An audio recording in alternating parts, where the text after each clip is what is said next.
The date was January 31, 1945, at Clark Air Base in the Philippines.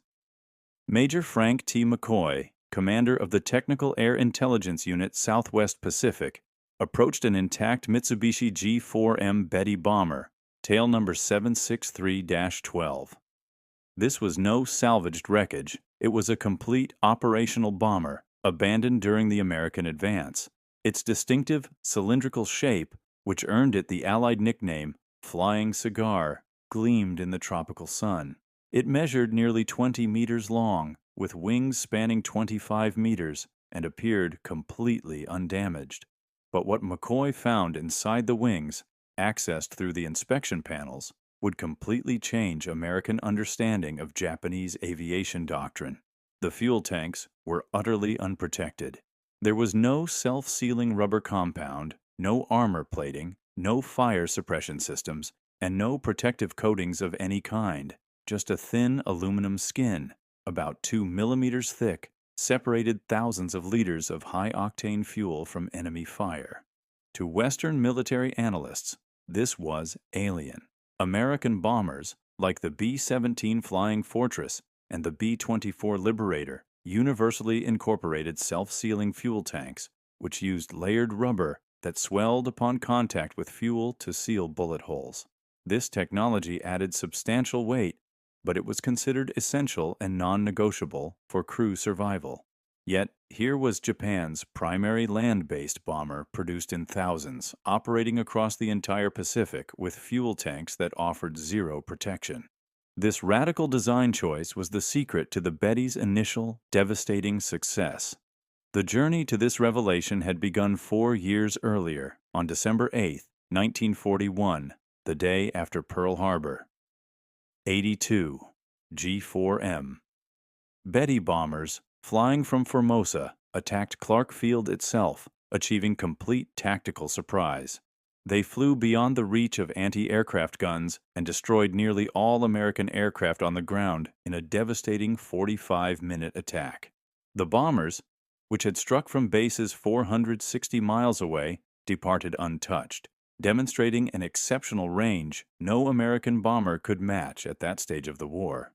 Just 2 days later, on December 10, 1941, 26 Betty bombers helped deliver a historic blow, the sinking of the British battleship HMS Prince of Wales and the battlecruiser HMS Repulse. For the first time in naval history, actively defending capital ships were sunk solely by air power while in the open sea.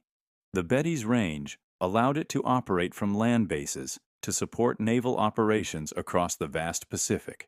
Through early 1942, the aircraft seemed to operate with impunity, striking targets across thousands of miles, including Darwin, Australia, from 1,500 miles away. This strategic advantage, however, depended entirely on limited Allied fighter opposition. By mid-1942, as American fighter strength grew with the introduction of more capable aircraft like the Hellcat and Corsair, the tactical picture changed. The shift became undeniable on August 8, 1942, when American fighters intercepted 23 Betty bombers near Guadalcanal. 18 of the 23 G-4M bombers were shot down, and approximately 120 aviators died, the worst G-4M loss of the campaign. Fighter pilots reported the same observation. The Betty exploded into flames with minimal hits. 2 or 3 rounds anywhere along the fuselage or wings often produced catastrophic results. The aircraft quickly earned grim American nicknames that referred to its terrifying tendency to catch fire: Flying Cigar, One-Shot Lighter, and Flying Zippo. Lieutenant Commander John Thomas Blackburn, commanding Corsairs at Guadalcanal, reported, "Hit them anywhere along the fuselage or wings, and they'd explode. We actively hunted them, recognizing them as among the most vulnerable targets in Pacific skies."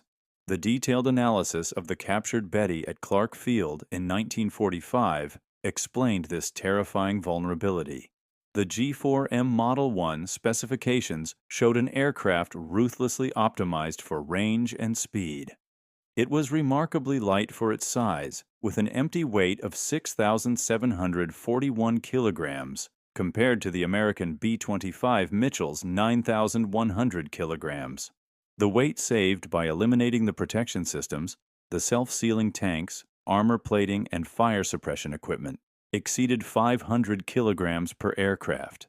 This weight savings was directly converted into additional fuel capacity, giving the Betty its maximum range of 6,034 kilometers, exceeding 3,700 miles, making it the longest-ranged bomber in the world at the time. The choice was made in September 1937, led by designer Kiro Honjo, to meet the Japanese Navy's strict requirements for an aircraft that could strike targets far across the Pacific. Honjo understood the compromise, calculating the catastrophic vulnerability, but believed the performance advantage would be decisive.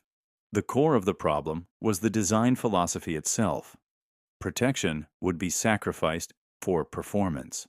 The mathematics were simple. Fuel was heavy, and protection systems were heavy. To achieve the Navy's extreme range requirements, something had to be eliminated. The unprotected tanks created what engineers termed a critical failure point, a single system whose destruction guaranteed the loss of the entire aircraft. Combat reports proved that Betty bombers hit anywhere in the wing area where the tanks were located, exploded with near certainty. There was no middle ground. Betty bombers either returned untouched or exploded in flames. The cost in crew lives was devastating. Former Flight Petty Officer Masawato offered the most direct summary. The Betty was a magnificent aircraft that asked us to die for its range. We flew it because we were ordered to fly it.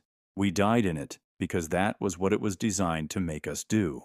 The Guadalcanal campaign alone saw the loss of more than 100 G-4M bombers and approximately 700 crew members in a sustained bloodletting that Japan could not sustain. The aircraft's vulnerability guaranteed that successful interception would be fatal. On April 18, 1943, the Betty bomber carried Admiral Isoroku Yamamoto to his death, crashing in flames after taking hits to the wing area where the unprotected fuel tanks were located.